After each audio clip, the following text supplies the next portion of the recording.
Hello friends, today என்ன பார்த்தீங்கன்னா ஒரு சூப்பரான சென்னா மசாலா எப்படி செய்யலான்னு பார்க்கலாம் வாங்க. ஒரு 10 மிளகு எடுத்துருக்கேன், 1 ஸ்பூன் சீரகம், பட்டை 2, லவங்கம் 4, பிரிஞ்சி இலை, தேங்காய் கொஞ்சம் எடுத்துருக்கேன், 3 ஆனியன் கட் பண்ணியிருக்கேன், இஞ்சி பூண்டு பேஸ்ட் 1 ஸ்பூன், பச்சை மிளகா கட் பண்ணியிருக்கேன், 2 தக்காளி, கருவேப்பிலை, கொத்தமல்லி, கடலையை வந்து ஒரு 8 மணி நேரம் ஊற வச்சு எடுத்துருக்கேன், கரம் மசாலா, சில்லி பவுடர்.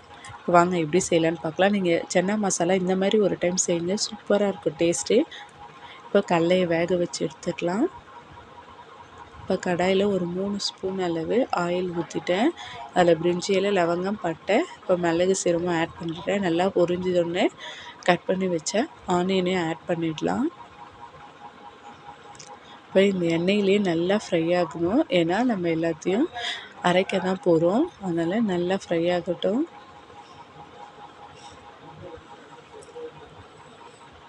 நீங்கள் சப்பாத்தி, பூரி, தோசைக்கு கூட இந்த சன்னா மசாலா வச்சு சாப்பிட்லாம். டேஸ்ட்டு சூப்பராக இருக்கும். நல்லா வதங்கணும்.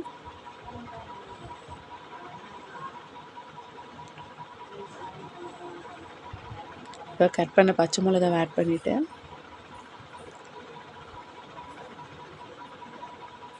பார்த்திங்கன்னா ஆனியன் நல்லா வதங்கிடுச்சு. இப்போ தக்காளியை ஆட் பண்ணிடலாம்.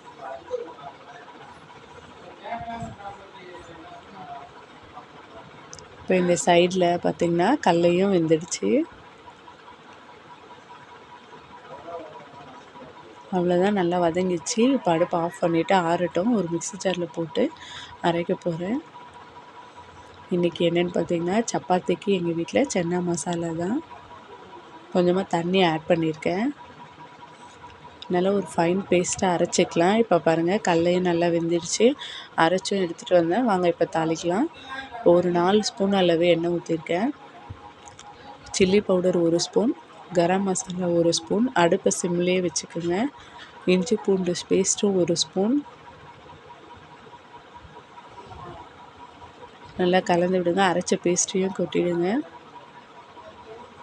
இப்போ ஒரு 2 பேர் அளவுக்கு தான் சாப்பிட போகிறீங்கன்னா இந்த கிரேவியை அப்படியே சுண்டட்டும். நான் ஒரு 6 பேருக்கு செய்ய போகிறேன், அதனால் 1 கிளாஸ் அளவுக்கு தண்ணி ஆட் பண்ணுறேன்.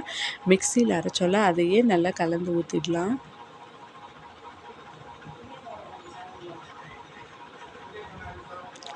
நல்லா சுண்டி வரணும், அப்போ தான் டேஸ்ட்டு சூப்பராக இருக்கும்.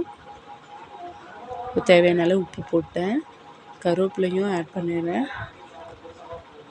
நல்லா ஒரு 10 மினிட்ஸ்க்கு கொதிக்கட்டும். அதுக்கப்புறம் தான் நம்ம வேக வச்ச கொண்டைக்கடலையை ஆட் பண்ணணும்.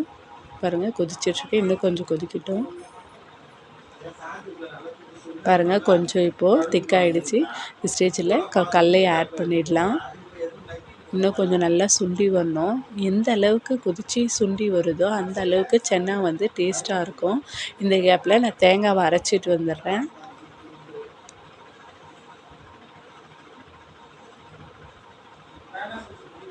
பாருங்கள் நல்லா கொதிச்சிட்ருக்கு.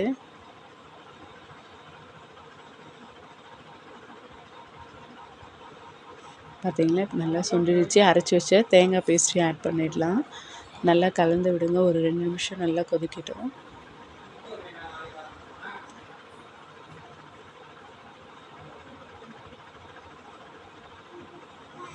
இப்போ கொத்தமல்லி ஆட் பண்ணிடலாம். நம்மளுடைய சூப்பரான சென்னா மசாலா ரெடி ஆகிடுச்சு. கண்டிப்பாக ட்ரை பண்ணி பார்த்துட்டு எனக்கு கமெண்ட்டில் சொல்லுங்கள்.